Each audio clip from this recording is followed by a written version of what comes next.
Do you have gas, bloating, heartburn, indigestion? Then you are going to learn in this video about acid reflux remedies that can actually help you. But we're going to focus on the 9 things that you can do at home that are simple to stop these symptoms and get relief. So number 1 is eating a lot of vegetables.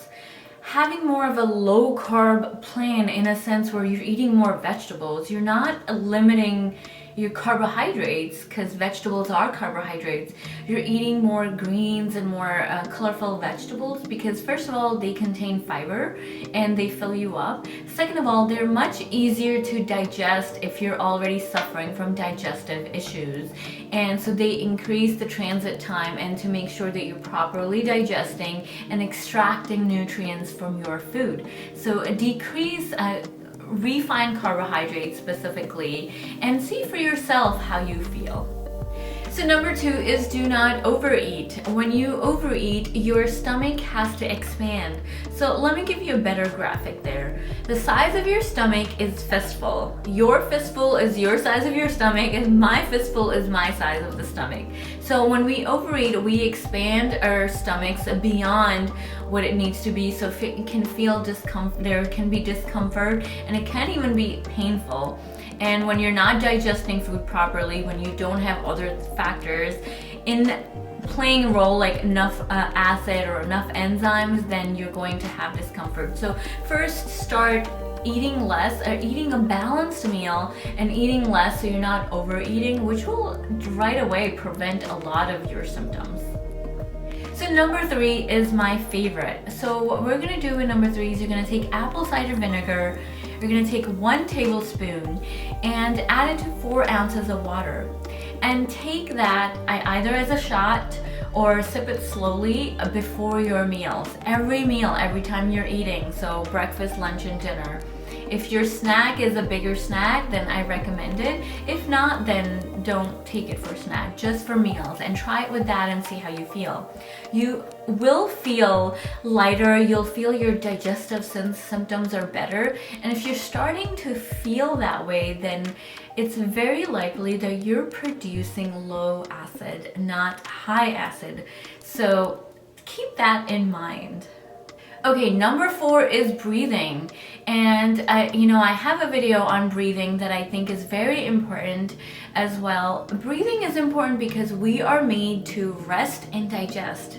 So when have you heard about flight and digest, which would make sense, right? Because when you're in a rush and you're in the state of stress, which is your flight mode, you're constantly on the run. Your body's not thinking about digesting food, so it doesn't produce the amount of enzymes that you need to digest food properly, break down your carbohydrates or your proteins and fats, and it's not producing enough acid because that's not the number 1 goal for your body. Your number 1 goal for your body is to protect your life for whatever that stress is coming from, right? So that's why I say breathe, because you're signaling your body to calm down, to slow down, and now it's time to digest. So that's why I recommend breathing. So don't forget to breathe next time you sit down to eat your meal. Number 5 is chewing your food. We, again, in the state of rush, we're constantly running and we don't realize we're literally just swallowing our foods. We're not really chewing. 1 or 2 chew is still not chewing. We have a mechanical process in our mouth that occurs because of the teeth that we're given, is that you have to chew your food. Your digestion actually starts in your mouth. Your enzymes start breaking down some of it and some of your food, and it prepares it so that when it's down into your digestive tract, that you can actually digest, break it down even further. So chew your food. Recommended is 30 to 35 times of chewing. Number 6 is take digestive enzymes. Again, if you've been struggling with these issues for a long time and you've tried different things and they haven't worked for you, then I highly recommend that you take some digestive enzymes with your meals until your body can change and adapt with everything that we're talking about today, and you start applying it and making changes. be patient, right? It takes your body some time to adapt, but start adding some digestive enzyme. It's going to alleviate a lot of pressure that's on your body and your stomach and your cells in order to do the work when the right environment is not created. Okay, number 7 is sip water throughout the meal instead of having a large glass of any beverage, either that's water or you're having any drink. So in Ayurveda, what's known as Agni, which is known as a fire, and it's our digestive fire. So we have this inner digestive fire where we need that in order to digest food properly. So sort of saying when you're drinking a lot of water, in a sense, you're kind of diluting that fire. You're putting off the fire. So think of a fire pit, right? You have this beautiful fire going on, and then somebody comes along and takes a bucket of water and throws it right over it. You're not gonna have fire, and you may, even if you do, let's say you have a little bit of sparks left here and there. So that's not enough to digest food. So that's really the notion and the idea behind Agni and the digestive fire in Ayurveda. So try it for yourself. You know, experiment and see how that actually works out for you, and then avoid drinking water 30 minutes before and after your meal, and give that time to your body, your stomach, in order to digest the food properly. Number 8 is stress management, and as I mentioned earlier, we're made to rest and digest. So if you are someone that is on the go all the time or is stressed out, even if you're home in these times, right, you're still probably stressed about something. So here's one way to tell if you're stressed.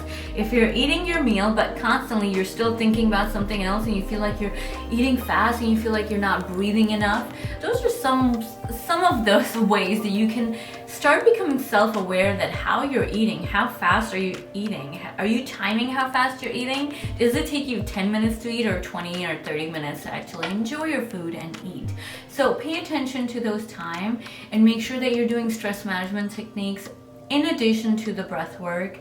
That's going to help lower your stress, and so kind of like prep your body and signal it. You know, you want to improve your signaling, especially if you've been stressed over time.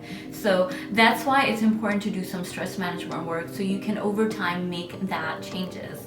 Okay, finally, it's increasing your vagal tone. And last week I made a video on vagus nerve stimulation and exercises. Those are going to be very helpful. But in addition to the stress management and the breath work that I included, so it's important to have a strong vagal tone in order to have a very optimal functioning digestive system. So go ahead and do some of those exercises. I'm going to link the video above, but you know, include breath work and stress management, which is going to help in addition to doing some of those vagus nerve exercises and increasing your vagal tone. I know that gets so confusing. Vagus nerve has a vagal tone. See, even I'm getting confused. But anyway, those are the 9 top powerful ways that you can stop and eliminate a lot of the symptoms that you are experiencing. There's nothing one thing that works for everyone, because that just isn't possible. You're different, I'm different, everyone is different. That's why we have so many different things, protocols, activities, techniques, and remedies, because you have to find what works with your body, that's convenient for you, and that you actually like doing as well. Leave me a comment, tell me how these are working for you, what worked, what didn't work. I love to hear from you. Enjoy these, and thank you so much for watching this video with gratitude and love. I hope you have an amazing week.